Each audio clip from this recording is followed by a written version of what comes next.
I love reading books. I love how chapters continue and give me more plot to your story.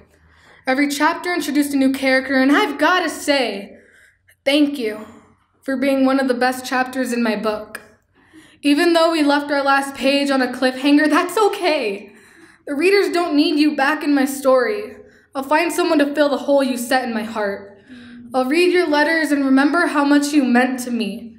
But you were chapter 3, and I'm on chapter 4, so I don't need you no more. I've locked you up behind this closed door, and hear me when I say, you were my favorite chapter of my book.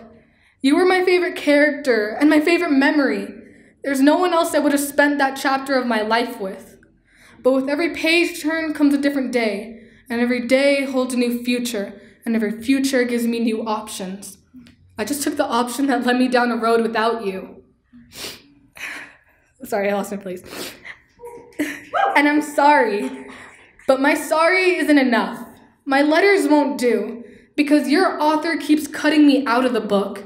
Your chapter 4 didn't include me, and I didn't realize that until now. Even though our chapter 3s were co-linked, heading in similar directions, even though our chapter 3s included nights and nights of us, even though I was the main character in your chapter 3, even though you were mine, our chapter 4s didn't collide.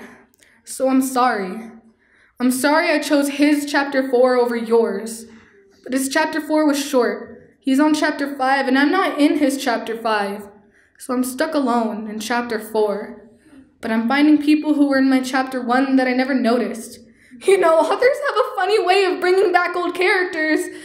Because even though you were the star of my chapter 3, I'm realizing that it's okay if maybe I was the star of my chapter 4.